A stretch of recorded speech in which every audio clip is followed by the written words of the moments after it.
concentrated sulfuric acid into two different gaseous products. बिल्कुल सही बात, ठीक है. In spite of having less electron affinity than chlorine, ठीक है, fluorine is the strongest oxidizing agent amongst the halogens. The most important reason for this phenomenon is, आप देखें, F2 gas plus 2 electrons giving you 2F minus aqueous. इस reaction का E not जो है वो है F2 से F minus and this is highest. SRP value fluorine की हाईएस्ट है. पागलों की तरह होती है रिड्यूस, तो पागलों की तरह दूसरों को करती है ऑक्सीडाइज. बात तो सही है. तो एक कारण क्या है, अब बॉर्न हेबर साइकिल बना के देखिए. अगर EFF दे दें तो ये 2F गैस बना लेगा, फिर इलेक्ट्रॉन खिला दें तो ये 2F माइनस गैस बना लेगा, फिर पानी में फेंक दें तो ये हाइड्रेशन एनर्जी रिलीज करेगा. तो एक तो बॉन्ड डिसोसिएशन एनर्जी बहुत कम है, मजे से FF बॉन्ड टूट जाता है, और दूसरे हाइड्रेशन एनर्जी इसकी बहुत ज्यादा है, और बड़ा फैक्टर तो हाइड्रेशन एनर्जी ही है. तो lower bond dissociation energy of fluorine than chlorine, ठीक बात है. Much lower heat of hydration of F minus, गलत बात है. Much greater heat of hydration of F minus than Cl minus, ये बात सही है. और इलेक्ट्रोनेगेटिविटी का महत्व नहीं है. A और C दोनों बात सही है, पर अगर एक ही चुनना है मोस्ट इंपॉर्टेंट, तो आप ध्यान रखें बॉन्ड डिसोसिएशन एनर्जी में इतना दम नहीं है, कुछ ज्यादा बहुत बड़ी वैल्यू होती भी नहीं, और difference between fluorine and chlorine भी इतना ज्यादा नहीं होगा. लेकिन हाइड्रेशन एनर्जी की बात करेंगे, उसका महत्व ज्यादा है. ये बड़ी वैल्यू होती है, ड्रास्टिक वैल्यू होती है, और F माइनस की तो बहुत ज्यादा होती है as compare to Cl minus. Hydrogen bonding वगैरह का मजा भी आता है. इसके चलते C is much more significant as compared to A. तो C is the most appropriate answer, although A is less important factor, पर most important पूछा था तो C हो जाएगा. Can you see that? Yes, we can see that. Good. Which of the following anions has the lowest hydration energy? जितना बड़ा होगा आकार उतनी ही हाइड्रेशन एनर्जी कम हो जाएगी. बड़ा और भारी भरकम विशाल काय है I माइनस, उतनी ही कम होगी I माइनस की hydration energy. When carbonates are reacted with HCl, अच्छा, the gas evolved is carbonates. मेरे भाई अगर उसमें HCl डाल दोगे वो H प्लस खा जाएंगे, उससे बनाएंगे H2CO3, वो टूट जाएगा H2O, और CO2 में बुलबुले निकलेंगे CO2 के, तो इसमें कार्बन डाइऑक्साइड गैस निकलेगी. ऐसा है जी, हां ऐसा है. Which of the following pairs of compounds have same number of valence electrons and is isostructural as well? अच्छा, IF3 ये है T shaped, और XeF2 ये है लीनियर, तो आइसोस्ट्रक्चरल तो ये है ही नहीं. BeCl2 ये है लीनियर, और XeF2 भी है लीनियर, ठीक है. TeI2 ये है बेंट, और XeF2 है लीनियर, तो ये आउट हो गया. IBr2 माइनस ये है लीनियर, और XeF2 ये भी है लीनियर, तो ये आइसोस्ट्रक्चरल तो हो गए. Same number of valence electrons की बात हो रही है. अब बेरिलियम में तो कहां सेम होने वाले हैं, क्यों? बेरिलियम तो भिखारीपन की इंतहा है. इनकम्प्लीट ऑक्टेट वॉक्टेट सड़ियल स्ट्रक्चर, और कहां पे XeF2 को अगर आप देखिए XeFF 6, तो ठीक है, बस सेंट्रल एटम में एक्सिनॉन के पास 3 लोन पेयर हैं, यहां बेरिलियम के पास तो एक भी नहीं है. तो ये same number of valence electron तो नहीं है यहां.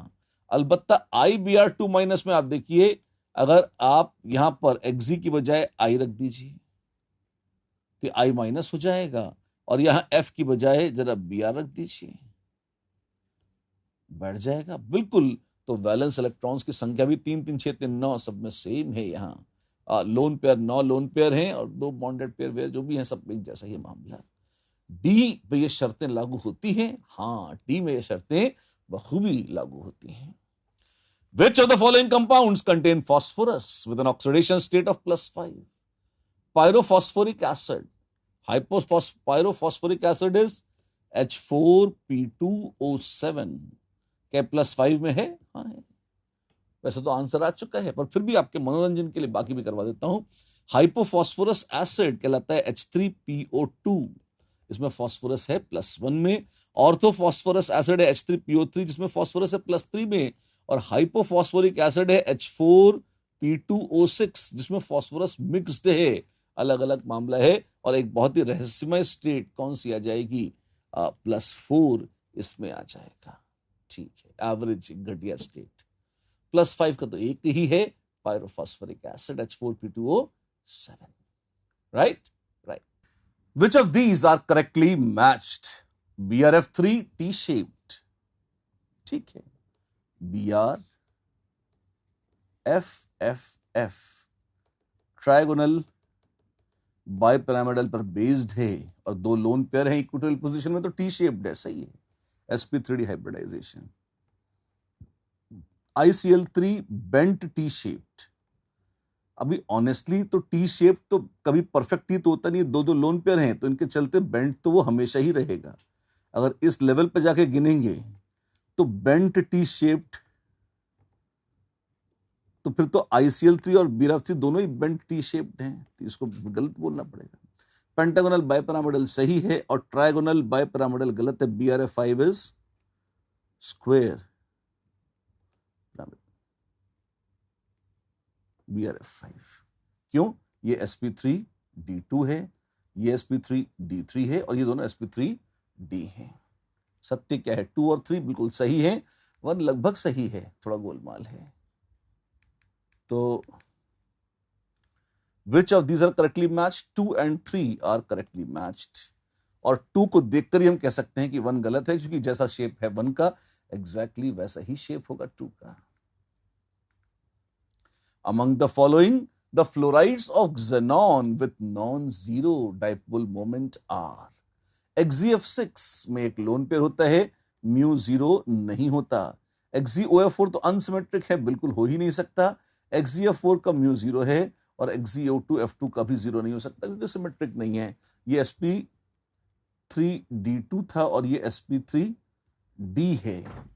तो ऑफ कोर्स डायपोल मोमेंट 0 तो खाली XeF4 का है, बाकी 1, 2 and 4 हैव नॉन जीरो। तो 3 फ्लोराइड्स या ऑक्सीफ्लोराइड्स हैं जिनका नॉन जीरो डायपोल मोमेंट है। आप चाहें तो स्ट्रक्चर बना के दिखा सकते हैं। XeOF4 स्क्वायर पिरामिडल स्ट्रक्चर है। 4 फ्लोराइड्स कैंसिल कर देंगे, पर ऑक्सीजन और लोन पेयर के कारण जो डायपोल मोमेंट होंगे वो कैंसिल नहीं होंगे। XeF6, XeF6 में देखें, बड़ा खूबसूरत ऑक्टाहेड्रल, लगभग ऑक्टाहेड्रल जैसा स्ट्रक्चर होता है किसका? XeF6 का। पर अनफॉर्चुनेटली एक डिस्टॉर्शन आ जाता है। कैसे? अगर आपके पास है Xe इस तरह से F XeF2 XeF4 XeF6, हाँ जी। और क्या है? इस ट्रायंगल को अगर आप देखें ऐसे, तो आप ये पाएंगे कि xenon इस तरफ ओरिएंटेड है। xenon का जो लोन पेयर है वो इस तरफ है। अच्छा, जो हर 8 ट्रायंगल्स का ऑक्टाहेड्रल स्ट्रक्चर है, किसी भी एक ट्रायंगल के सेंट्रॉइड की तरफ पॉइंट करता हुआ लोन पेयर रहेगा, और वो रोटेट करता रहता है। ऐसा नहीं कि एक तरफ ही, कभी इधर कभी इधर कभी इधर कभी इधर, ऐसा शिफ्ट होता रहता है। डायनामिक स्ट्रक्चर है किसका? XeF6 का। लेकिन इसके चलते किसी भी इंस्टेंट पर अगर आप देखेंगे तो XeF6 कैसा है? XeF6 बाकायदा एक पोलर मॉलिक्यूल है, उसका डायपोल मोमेंट 0 नहीं होता। अच्छा, और XeF4 तो सिंपल था। XeF4 कैसा है? ऐसा है, ऊपर नीचे लोन पेयर है। ये है XeF4। और XeO2F2 का बड़ा दिव्य स्ट्रक्चर है। आप देखें, मोर इलेक्ट्रोनेगेटिव फ्लोरीन जो है इसमें है एक्सियल पोजीशन पर, ये एक्सियल पर है, और less electronegative oxygen equatorial positions पर है। इतना अनसिमेट्रिक है स्ट्रक्चर। ऑक्सीजन, अब यहां पर तो ऑक्सीजन नहीं है, तो आप देखें μ0 नहीं है। अगर XeO3F2 हो सकता होता तो उसका μ0 सोच सकते थे, जो होता ही नहीं है, क्या सोचना उसके लिए, ऐसा है। ठीक, 3 is the answer. How many of the following are oxyacids of chlorine? Oxy acids में ऑक्सीजन होनी चाहिए, ठीक है।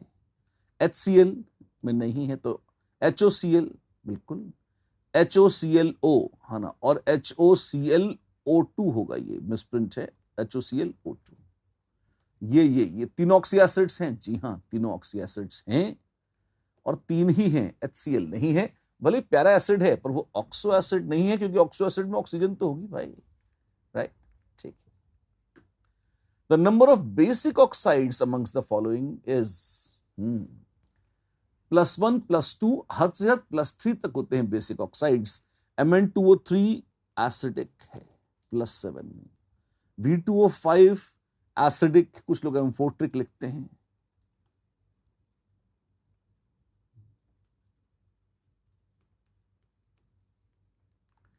क्रोमस ऑक्साइड बेसिक है, V2O3 बेसिक है। ये कैसे हैं? ये जरूर बेसिक है। तो number of basic oxides is 2, vanadium oxide and chromium oxide, rather chromous oxide, right right. +1 +2 या +3 के ऑक्साइड्स अधिकांशतः बेसिक होते हैं, कुछ रेयर +2 और +3 एम्फोट्रिक भी होते हैं, बाकी सारे बेसिक हैं। +4 एम्फोट्रिक हो जाते हैं, रेयरली +5 भी एम्फोट्रिक कभी कभी लोग लिख देते हैं, जैसे V2O5। अदरवाइज +5 और उसके ऊपर के +6 या +7 या +8 वाले गारंटीड एसिडिक होते हैं, भले ही किसी के भी ऑक्साइड्स हो, ऐसा नहीं है। अच्छा, कौन कौन एम्फोट्रिक होता है देखिए,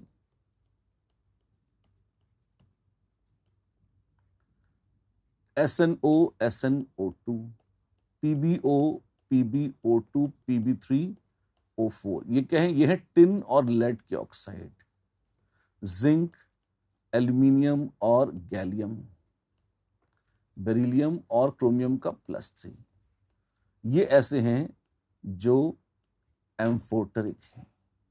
अच्छा, ये रट रखे हैं तुमने? जी हाँ, ये रट रखे हैं हमने। ब्रह्मा जी इसके अलावा एक एम्फोटरिक ऑक्साइड ना बना सके, अपन ब्रह्मा जी को चैलेंज नहीं कर रहे हैं, अपने काम के जेई सिलेबस में इतने ही हैं, बस इस बात को देखें, इसके अलावा फालतू बात नहीं होती यहां पे, राइट, ठीक है। How many of the following oxides of nitrogen are colourless gases? Nitrogen के ज्यादा ऑक्साइड्स हैं नहीं, यहां देखिए, आप देखें तो N2O, NO, N2O3, NO2, N2O4 और N2O5, इसमें ये तो गैसेस हैं, ये भी गैस है, ये है रेडिश ब्राउन गैस, और ये है कलरलेस गैसेस, N2O और NO। NO2 रेडिश ब्राउन है, N2O5 और N2O4 ना, ये लिक्विड या सॉलिड हैं, तो गैस नहीं है रूम टेम्परेचर पर, तो कलर हो नहीं हो बात ही खत्म हो गई। 2 इज द आंसर। दो ऐसे हैं जो कलरलेस गैस हैं रूम टेम्परेचर पर। यहां लिखा नहीं है रूम टेम्परेचर पर, पेपर में शुरुआत में लिखा होता है, कुछ न दें तो टेम्परेचर 295 केल्विन, सॉरी 298 केल्विन मान लेते हैं, ठीक है। How many of these are amphoteric oxides? Phosphorus yes, arsenic yes, Si2O3 कुछ होता ही नहीं है, जो है ही नहीं वो एम्फोट्रिक नहीं हो सकता। सिलिकॉन का ऑक्साइड SiO2 होता है, या एंटीमनी Sb2O3 होता है, तो जो है ही नहीं उसके बारे में बात ही नहीं कर सकते। Bi2O3 बेसिक होता है, तो P2O3 एसिडिक है। आर्सेनिक और एंटीमनी मेटलॉइड्स हैं, क्योंकि Si2O3 कुछ होता ही नहीं है, तो जो है ही नहीं उसको, वो कुछ जिसका अस्तित्व ही नहीं है, उसका कोई नेचर भी नहीं होगा। तो यहां पर तो आंसर जो छपा हुआ है उसका आंसर है खाली 1। मेटलॉइड्स के ऑक्साइड्स एम्फोट्रिक होते हैं, SiO2, As2O3, Sb2O3, SeO2, TeO2, ये सारे के सारे एम्फोटरिक हैं। अरे आपने तो कहा था मेटल्स +4 के ऑक्साइड्स एम्फोट्रिक हैं, अगर मेटल का ऑक्साइड है तो +4 में एम्फोट्रिक होगा, नॉन मेटल का कभी एम्फोट्रिक नहीं होगा। मेटलॉइड्स के +2, +3, +4 के ऑक्साइड्स अगर हैं तो वो सारे एम्फोट्रिक होंगे। यहां पे देखिए ये सारे एम्फोट्रिक हैं, हाँ हैं। इस लिस्ट में कम है, मैंने तो एक जनरल कॉन्सेप्ट बता दिया, बड़ा इंपॉर्टेंट कॉन्सेप्ट है, आपको सब कुछ ही याद हो जाए इसलिए, ठीक है ना। बस ऐसे ही आनंद लूटते रहिए, हमने भव्य P ब्लॉक भी कर डाला। माय गॉड, तुमने मेटलर्जी और पी ब्लॉक की बातें करी हैं। जी हाँ, आज हमने महान मेटलर्जी और महानतम पी ब्लॉक की बातें करी हैं। फिर मिलेंगे अगली बार जोरदार। तब तक के लिए नमस्कार।